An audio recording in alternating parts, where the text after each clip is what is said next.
సంక్షేమ పథకాలతో పాటు రాష్ట్రాభివృద్ధి లక్ష్యంగా ముఖ్యమంత్రి చంద్రబాబు నాయుడు అడుగులేస్తున్నారని టీడీపీ బద్వేల్ నియోజకవర్గ సమన్వయకర్త రితీష్ రెడ్డి అన్నారు. ఎన్టీఆర్ భరోసా సామాజిక పెన్షన్ల పంపిణీ కార్యక్రమంలో భాగంగా ఆయన పట్టణంలోని కోట వీధిలో పర్యటించారు.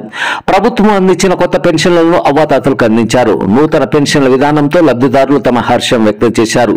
ముఖ్యమంత్రి చిత్రపటానికి పాలాభిషేకం చేసి కృతజ్ఞతలు తెలిపారు. ఈ కార్యక్రమంలో టీడీపీ పట్టణ అధ్యక్షులు వెంగళరెడ్డి, లాయర్ ప్రసాద్, జనసేన నాయకులు మురళి, సింగసాని గురురాజా, సింగసాని బుజ్జి, ఝాన్సీ, స్థానిక కోటవీధ నాయకులు, టీడీపీ, బీజేపీ, జనసేన నాయకులు, కార్యకర్తలు పెద్ద ఎత్తున పాల్గొన్నారు. ఈ పెన్షన్ కార్యక్రమం రాష్ట్రంలో మొత్తం ఇచ్చిన మాట ప్రకారం ప్రభుత్వం ఏర్పాటు చేసిన మేరకు జూలై 1వ తారీఖున ఈ 7,000 పెన్షన్ 2 నెలలది కలిపి అందరికీ ఇవ్వడం జరుగుతుంది.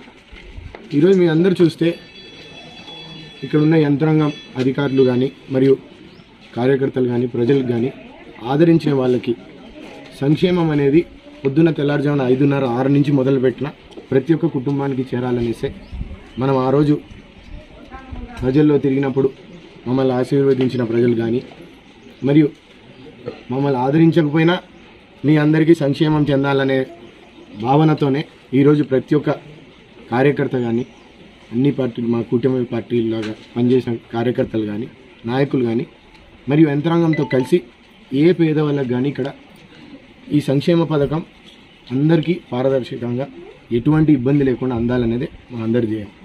ఈరోజు చంద్రబాబు నాయుడు గారు ఆర్థిక పరిస్థితులు బాగాలేకపోయినా ప్రతి ఒక్కరికి అందాలనే ఆయనే స్వయాన వచ్చి మంగళగిరిలో ఒక ఇంటికి వచ్చి ఇచ్చినప్పుడు, అంత తెల్లారుజామున చేసినప్పుడు మనందరం కూడా కార్యకర్తలు ఈరోజు అందరికీ పేరు పేరుగా ధన్యవాదాలు.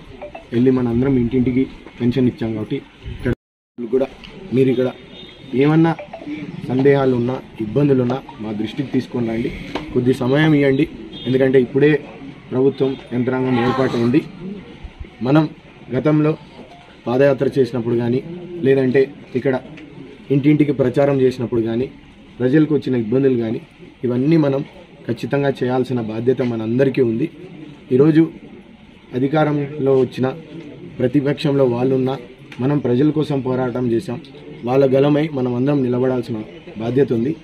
ఈ మున్సిపాలిటీకి కానీ మరియు ఈరోజు ఇక్కడ కోట వీధిలో మాకు మెజారిటీ ఇచ్చిన వాళ్ళకి కానీ ఇక్కడ ఖచ్చితంగా నేను అన్న మాట ప్రకారం మెజారిటీ వాళ్ళకి ఖచ్చితంగా ముందు వస్తాం.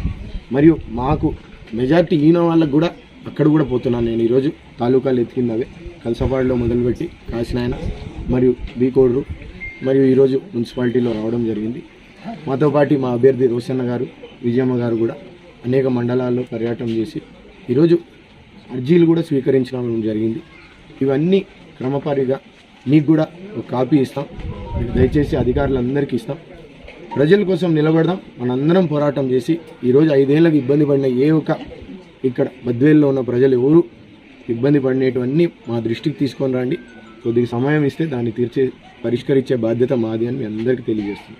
అందుకే అందరూ ఇక్కడ ఎటువంటి ఇబ్బంది లేకుండా ఒక పక్కన సంక్షేమంతో పాటు అభివృద్ధితో బద్వేల్ని ఒక మోడల్ నియోజకవర్గంగా మనందరం మన బద్వేల్ కోసం పోరాడడం, దానికోసం మనం చేయాల్సి ఉంది. మనం ప్రజా తీర్పు గౌరవించిన ఈ ప్రజలకి ఖచ్చితంగా మనం వాళ్ళు కోల్పోయింది మనం తిరిగి తెచ్చి ఆ నమ్మకం మనం పరిశీలించుకొని మనందరం దాన్ని చేస్తామని మీ అందరికీ పేరు పేరుగా